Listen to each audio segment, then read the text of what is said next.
नमस्कार, मैं Dinesh Gupta the review में आपका स्वागत करता हूं। एक महत्वपूर्ण सब्जेक्ट को रिव्यू करने के लिए आपके सामने उपस्थित हूं। आजकल एक बहुत ज़ोर शोर से मुद्दा चल रहा है, सामान्य नागरिक संहिता यूसीसी। उसके बारे में बहुत सारी चीज़ कहा जा रहा है, सुना जा रहा है। उस पर हम एक छोटा सा रिव्यू आपके समक्ष प्रस्तुत करते हैं। मैं व्यक्तिगत रूप से समझ नहीं पा रहा हूं कि किसी धर्म मजहब को यह विशाल व्यापक क्षेत्रीय अधिकार क्यों दिया जाना चाहिए।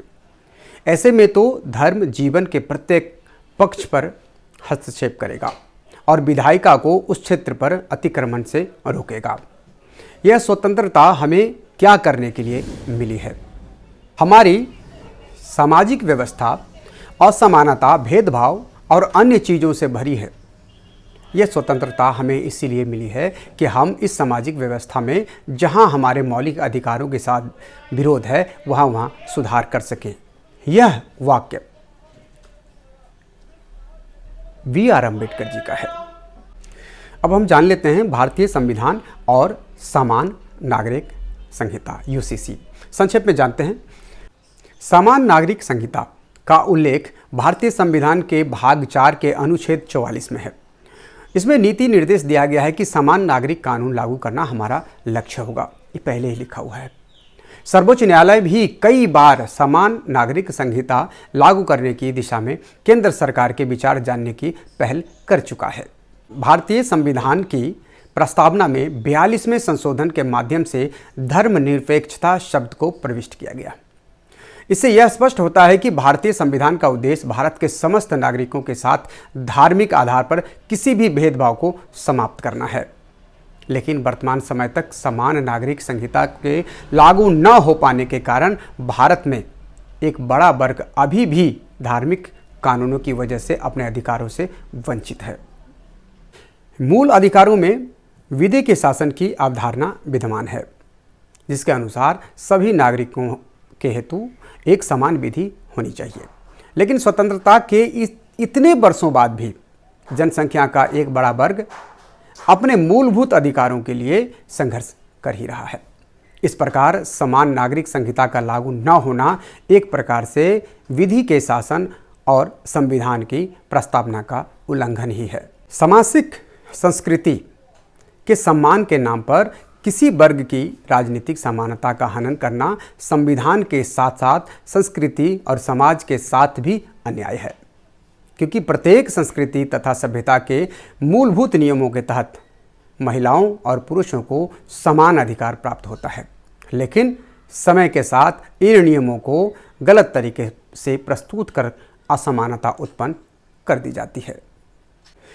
आइए हम जान लेते हैं समान नागरिक संहिता से संभावित लाभ क्या है, क्या हो सकता है। इसको विशेष रूप से आपको सुनना चाहिए और ध्यान देना चाहिए कि इसमें लाभ कितना है, पर्याप्त है या नहीं है, क्या इससे आप सहमत हो रहे हैं या नहीं हो रहे हैं। तो आइए हम जानते हैं। अलग अलग धर्मों के अलग कानून से न्यायपालिका पर बोझ पड़ता है। समान नागरिक संहिता लागू होने से इस परेशानी से निजात मिलेगी। अच्छा, निजात तो मिलेगी ही, और अदालतों में वर्षों से लंबित पड़े मामलों के फैसलों जल्द सुलझेंगे और जल्द होंगे। सभी के लिए कानून में एक समानता में देश में एकता बढ़ेगी। जिस देश में नागरिकों में एकता होती है, किसी प्रकार का वैमनस्य नहीं होता है, वह देश तेजी से विकास के पथ पर आगे बढ़ता है। और हाँ, देश में हर भारतीय पर एक समान कानून लागू होने से देश की राजनीति पर भी असर पड़ेगा और राजनीतिक दल वोट बैंक वाली राजनीति नहीं कर सकेंगे और वोटों का दुर्वितरण बिल्कुल नहीं होगा।